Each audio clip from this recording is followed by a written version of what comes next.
नमस्कार, मैं खुशबू कुमारी। आप देख रहे हैं वेब इंडिया न्यूज। यहाँ दी जाती है तमाम सटीक और सही खबरें सबसे पहले आप तक। इस समय की सबसे बड़ी खबर बिहार राज्य के पश्चिम चंपारण जिला के योगापट्टी क्षेत्र से आ रही है।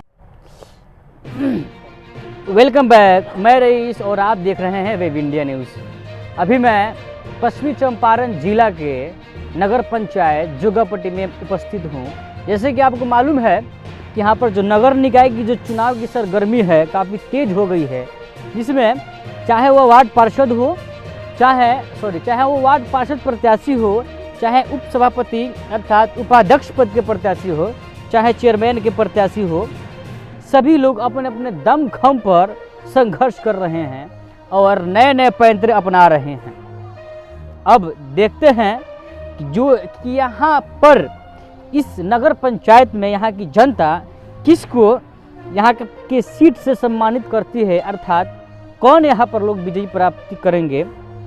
सबसे बड़ी बात यह है कि यहाँ पर इस चुनावी दंगल में चाहे चुनावी वीर हो, चाहे योद्धा हो, चाहे वीरांगनाएं हो, सब लोग उतर गए हैं इस बात के लिए कि विजय की प्राप्ति मेरी हो। इसी बीच मैं नगर पंचायत इस क्षेत्र में एक उपाध्यक्ष महिला पद के प्रत्याशी प्रतिनिधि के पास उपस्थित हूँ। अभी मैं आपको इनसे रूबरू कराऊंगा और मैं जानने की पूरी कोशिश करूंगा क्या वजह है कि इस युवा अवस्था में चुनाव में कदम रखने का। सर, सबसे पहले सर स्वागत है हमारा वेब इंडिया न्यूज़ चैनल में। सर आपका मैं चाहूँगा सर आपके जो भी मतदातागण है इस नगर पंचायत के, आप इनको अपना परिचय दें सर। जी, सबको बहुत बहुत धन्यवाद। शुक्रिया सर। मेरा नाम राजन कुमार मिश्रा हुआ। मेरा घर दबगरवा, वार्ड संख्या 1, नगर पंचायत मच्छरगांवा, योगापट्टी का निवासी है। चुनाव चिन्ह सर क्या और कितने और सर आप किस पद से हैं? मेरी माताजी श्रीमती सुमित्रा देवी जी उपाध्यक्ष उप मुख्य पार्षद पद की प्रत्याशी हैं और उनका चुनाव चिन्ह स्कूटर छाप क्रमांक संख्या 10 पे है।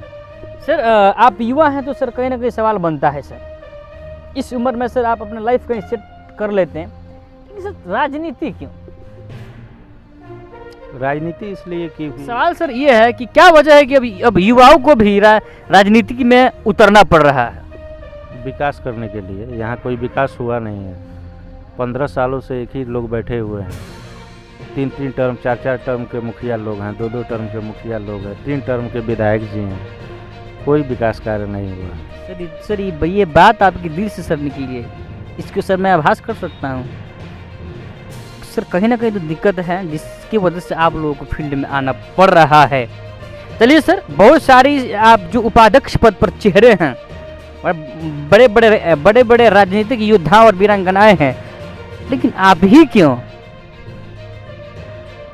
इसलिए क्योंकि मैं किसी पद पे नहीं रहते हुए अलग अलग ट्रस्ट के माध्यम से, अलग अलग PSU कंपनियों के माध्यम से, चाहे बिहार सरकार की हों या भारत सरकार की हों या निजी कंपनियों के माध्यम से, बहुत सारे घरों को मैंने सोलर लाइट, चापाकल, शौचालय, कोरोना काल में सहायता, ऐसे भी सालों भर गरीब बहन बेटियों की शादी में मदद करना, जहाँ तक हो सके हेल्प किए हैं, आगे भी करते रहेंगे। सर ये चुनावी अभी जो माहौल चल रहा है, जैसे कि आपको सर स्वयं पता है और हम लोग हमेशा देखते रहते हैं, चाहे सोशल मीडिया के थ्रू चाहे अखबारात के थ्रू, कि नेतागण अभी सर आप अपने क्षेत्र की बात कही कि 2-2 टर्म्स 3-3 टर्म्स यहाँ पर जो लोग संवैधानिक पद पर रहे, चाहे मुखिया पद पर हो चाहे किसी भी पद पर, वो विकास का कार्य नहीं किए। लेकिन सर अगर उनका चुनावी जो सर समय है, काल है, उसमें हम लोग देखें तो ये तो वादे कर चुके थे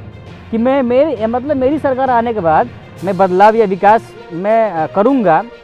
लेकिन सर तो यहाँ की जनता आप पर कैसे बिलीव करे कि आप जो भी सर आपके वादे हैं, जो भी समस्याओं को आपने रखे, इसको जितने के बाद पूरा कर पाइएगा? क्योंकि जितने बाकी प्रत्याशी हैं सबको जनता देख चुकी है कि 200 रुपये में खूंटा यहाँ लगवाते हैं, फिर अगला 300 रुपया देता है तो उखाड़ के वहाँ लगवाते हैं, और इंदिरा आवास में 20,000 से नीचे काम नहीं चलता है, और सैकड़ों की संख्या में ऐसे लोग भी हैं जिनसे 20,000 रुपया ले भी लिया जाता है और उनको इंदिरा आवास मिलता भी नहीं है। ऐसे भी मजमून लोग यहाँ उपस्थित हैं। 200 वृद्धा पेंशन बनवाने के लिए 200 रुपया तक वसूला जाता है। विधवा औरत से और इस बूढ़े लेडीज और जेंट्स से मतलब कि लिया जाता है आपका अनुसार? जी, क्षेत्र भ्रमण मैं कर रहा था, ऐसे सैकड़ों बहन महिलाएं मिली जो दर्द को बयां की कि ऐसे ऐसे भी होता है। और जो जनप्रतिनिधि होते हैं उनके चुने हुए 1-2 लोग जो रहते हैं साथ में रहने वाले, वही लोग ऐसा काम करते हैं और फिर बाकी माल कहाँ जाता है वो सबको मालूम। सर सवाल फिर भी यहाँ पर ये आता है कि मतलब कहीं ना कहीं सर उस जनता से सर संबंधित सवाल उत्पन्न होता है कि वही जनता ने नोट देकर वोट दिया है, तो सर क्या आपको लगता है कि वो लोग फ्री में काम करेंगे? नोट लेकर वोट देने वाले लोग 1% भी नहीं है, बहुत कम लोग हैं। सुनने को आता है 99% लोग नोट लेकर वोट नहीं देते हैं। वैसे 1-8% लोग हैं जो नोट लेकर वोट देते होंगे, ऐसा मैं सुना हूँ। बहरहाल से चुनावी दंगल तो अभी जारी है और इसमें सभी लोग अपने अपने पैंतरे को अपना रहे हैं। कोई जन सैलाब दिखा रहा है क्योंकि बड़े बड़े गाड़ी पर बैनर को लगा रहा है। किस बेस पर जनता अपने प्रत्याशी को चुने? मैं तो यही कहूँगा कि सब जाति पाति धर्म संप्रदाय बैकवर्ड फॉरवर्ड हिंदू मुसलमान ये सब को छोड़ते हुए थोड़ा सा विकास के बारे में भी चर्चा करना चाहिए। और जो पूर्व के जनप्रतिनिधि लोग हैं वो तो और विकास पे चर्चा नहीं करना चाहते हैं, वो और दिन में प्रचार नहीं करेंगे, रात को निकलेंगे बैकवर्ड फॉरवर्ड करने और हम मुसलमान हैं तो हमको वोट दीजिए, तो हम बैकवर्ड हैं तो हमको वोट दीजिए, तो हम पंडित जी हैं तो हमको वोट दीजिए। तो यही सब होता है, विकास पीछे रह जाता है। तो एक बार ये सब चीज़ों को पीछे रखते हुए कम से कम हम नहीं करें, हम ही को दीजिए। 11 लोग उपाध्यक्ष में प्रत्याशी हैं, उसमें जो उस लायक हो उसी को दीजिए जो विकास कर सके, आपके सपने को पूरा कर सके।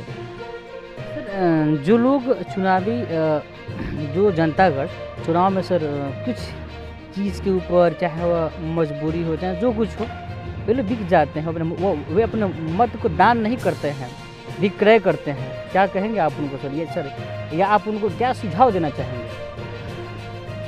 यही कि मतदान अपने मन से करना चाहिए। मत और बेटी को बेचा नहीं जाता है, उसको अपने स्वेच्छा से किया जाता है। सर आपने बहुत बड़ी बात कह दी, मत और बेटी को बेचा नहीं जाता है। ये बड़ी बात क्या है, ये पुरानी बात है और कोई नई बात तो मैं बोला नहीं। अभी के सर मैं बात कर रहा हूँ जेंसन। चलिए सर फिलहाल तो मैं समय तो आपका ज़्यादा नहीं लूँगा।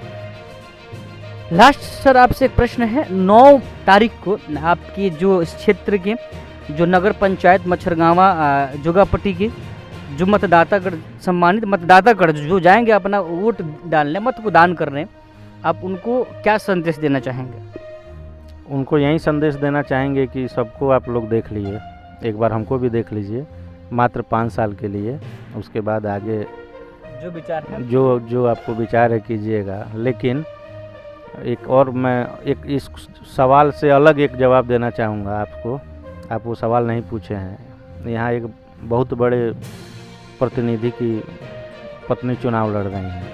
एक 43 डिग्री सेल्सियस में सर पे गमछा रख के दरवाजे दरवाजे पंपलेट बांट रहे हैं। तो उनको कहीं ना कहीं समझ तो आ गया है कि अब कैसे। लेकिन सर आपके सर बातों से एक सवाल मुझे हुआ उत्पन्न, जब अगर एग्जाम्पल फॉर सर मैं अगर प्रत्याशी हूँ, सॉरी मैं प्रतिनिधि हूँ और मैं एक संवैधानिक पद पर अर्थात मुखिया पद पर मैं रहकर 5 साल काम कर चुका हूँ, तो अगला सर जो चुनाव है तो मुझे वोट मांगने का कोई हक नहीं, अर्थात मेरे कार्य के ऊपर मेरी जनता वोट देगी। अगर मैं वोट मांगता हूँ तो कहीं ना कहीं सर शक है। बिल्कुल वही मेरा भी यही कहना है कि अगर जब हम काम किए हैं तो मुझे मुर्गा साड़ी दारू शराब ये सब बटने या बंटवाने की क्या ज़रूरत है। जो हम 5 साल रोपे हैं, पिछले 5 साल में जो हम रोपे हैं खुद ही काटेंगे, उसमें क्या दिक्कत है। चलिए सर आपसे बात करके मुझे बहुत अच्छा लगा। जिस लहजे में आप बात किए सर मज़ा आ गया सर, क्योंकि बहुत सारे थे ऐसे प्रत्याशी से हम लोगों ने मतलब मैं बात भी किया, लहजे तो थे कड़वे लेकिन शब्द मतलब मज़ेदार नहीं थे सर। जितना लय में आप बात किए, जो आपकी सर बातों में रवानी थी, मज़ा आ गया सर। और फिर मैं चाहूँगा कि आप चुनाव से कब होगा काउंटिंग? 11 को सर मैं आपसे फिर मिलूँ और फिर चर्चा करेंगे सर बैठकर। और दूसरी बात यह है कि मैं भी इस नगर पंचायत के सम्मानित जनतागढ़ से आग्रह करूंगा, आप एक सम्मानित उपाध्यक्ष चुने जो आपके क्षेत्र का सर्वांगीण विकास कर सके। अन्यथा 500 रुपये एक दारू का पाउच का पैकेट फ्रूटी। अब फ्रूटी सर हाँ, जो बहुत फेमस हो गया। फेमस हो गया सर। पास में यहाँ पर मैं आपको बता दूँ यूपी भी है और यहाँ से आने जाने में काफ़ी कम खर्च लगेगा। और तीसरी बात है, खासकर उन मेरी माँ और बहनों से खासकर व्यक्तिगत अनुरोध है कि शादी पर न आप अपने एक मत को दान न दें। एक आपका मतदान आपका क्षेत्र का, आपका बच्चों का शिक्षा का भविष्य चेंज कर सकता है। तो अर्थात सोच समझ कर अपना मतदान करें। ऐसे ही खबर देखने के लिए विजिट कीजिए हमारे चैनल। मैं रईसुल आजम, कैमरा पर्सन कलीम कुरैशी के साथ, पश्चिमी चंपारण नगर पंचायत मच्छरगांवा।